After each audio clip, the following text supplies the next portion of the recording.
cuốc chứ nhỉ? Hàn nó Hàn xịn ngoái đấy. giờ bị phát Thì lúc nó bền lắm.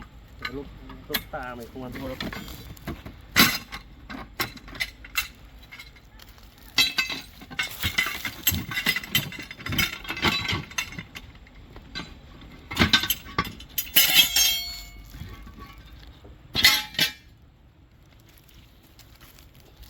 Làm mấy cuốc này đơn giản, nếu phải kích kia gì cả. Chắc cả.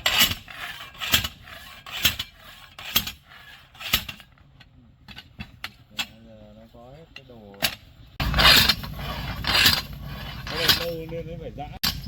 Cái này đi lúc nữa là đéo phải giá mà. Đi dây dây một lúc là không phải giã mà. Xong. Biết thế. Vượt quá anh đây. Biết thế để hôm nay đang xịt nhỉ? Tối ông buổi chiều tối về ông ấy ông hút cả minh dầu nữa. Không nào? Toàn á? Ông không, ông ô tô. Cái hòn đá kia. Ông đến lái lâu rồi mà mẹ ông đến lái non dã man luôn. Chả nhìn gương nữa. Thằng chả đất đủ bọn Mày tao. lái lon rồi chui đít nó này nó phải hút. Chui đâu, cỏ còi ấy, cái cách xa rồi. Rừng nó cứ thế nó Thằng hai cậu Dừng đó. coi còi cái ông Hai kia cậu thì dáng là á. vướng hòn đá À, không đúng rồi, nhìn đúng được rồi. là cứ thế là lui. Đấy lách chỗ chú này còn Mày còn- chui đít. Ai được chưa anh? Có làm sao này? Con gì mình đứng im để cho lại ông lại hút vào ấy. Cái gì mà? Đá trồi ra đây này. Có ăn vào cái gì không? Móc vào. Ông hút cho mình Được bình thường mới à? đừng cho mới. Ngon. Ngon gì? Bình ở trong làng người làng không Cái này có cái ghệt không? Có cái ghệt thì đúng. Giữ yếm nhỉ? cái yếm này cắm Không phải. hoặc là non hơi. Cái này bị gấp rồi. Đấy, Đấy, yếm đá cờ ấy tướng. kìa. Thay đi. Bộ ạ. Không ho này vá đéo được đâu. Mày xem cái chỗ nào ấy không có thì Nó còn đẹp lắm. Hôm qua xịt nên cháu đỡ phải mang lên trên kia không? Thế vào lấy mau phải làm gì nào? xem Cái này yếm gấp rồi, đây này, chúng gấp đẹp. Cái này đã bị ở đầu này một miếng thế này. Đấy, cái hình nọ. Bây giờ ở bên kia thì quả trước đó.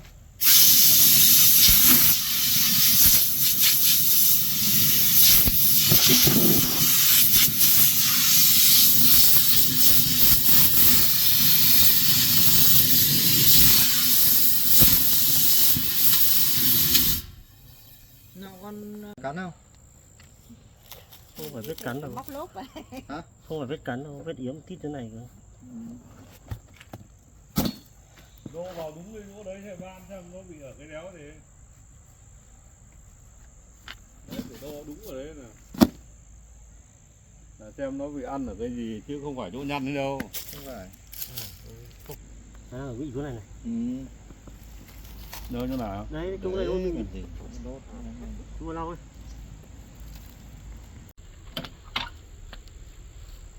Đơm luôn lại. Chỗ này nó non không đi nó dây ấy.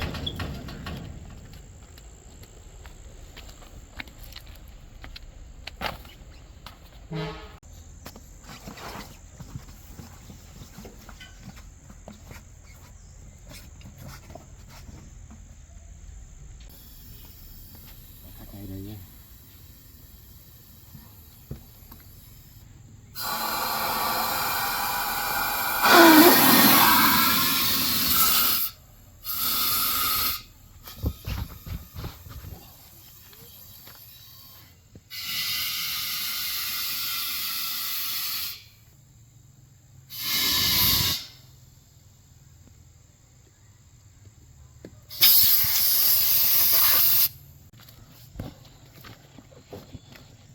Tao sợ như này cho yếm vào nó mới gấp ấy. Nó non vừa vừa thôi.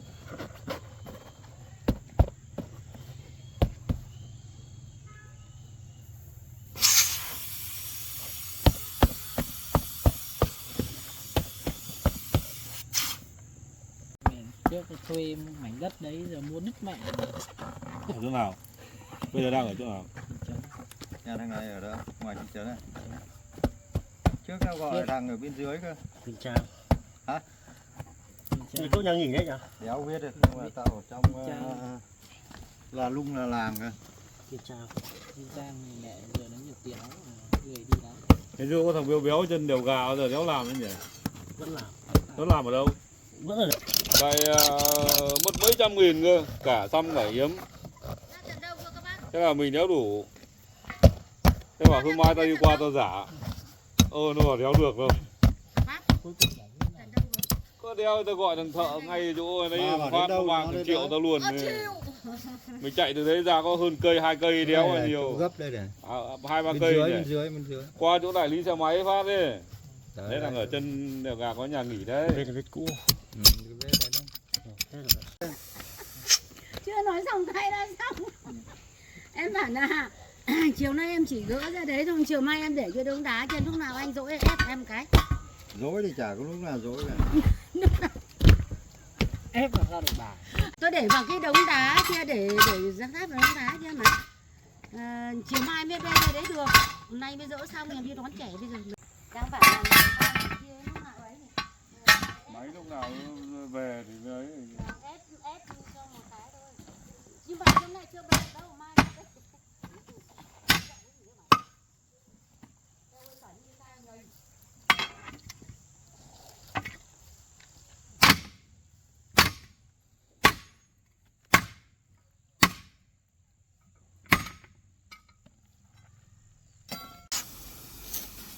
Xong xem bơm mấy quả kia.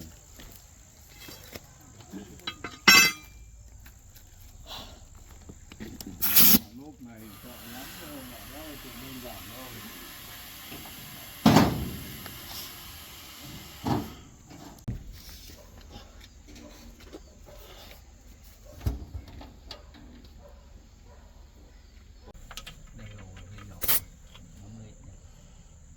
Năm cân.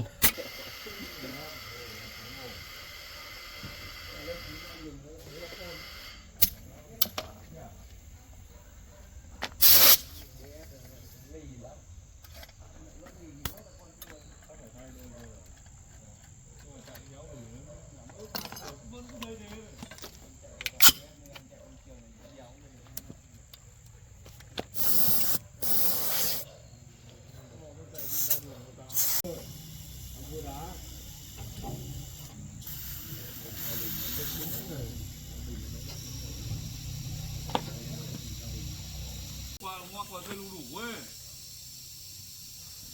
Ngoắc vào cây lù đủ nó chui vào trong gầm này.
xem mình cho mấy cốt. Đập vừa đây, đập phát quạt nó luôn. Nói chung là đập đá kiểu gì kiểu cũng phải trong chỗ này như này.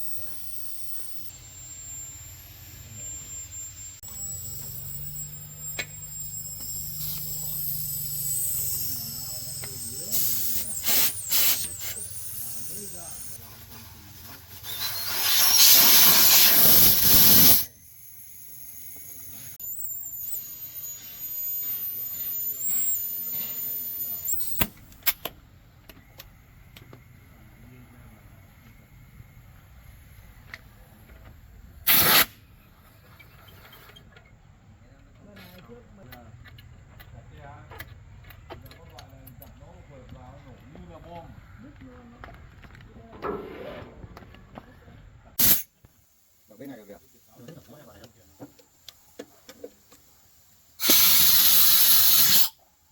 Tất cả 5 cân hết. 6 cân. Tất cả trước mà.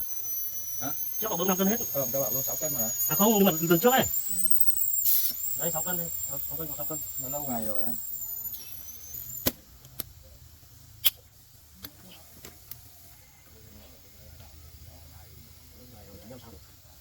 Lúc này không tránh khỏi. Nó vào. Thì mình bơm như này. Đấy còn ngoài còn trong. Còn ngoài kích chưa?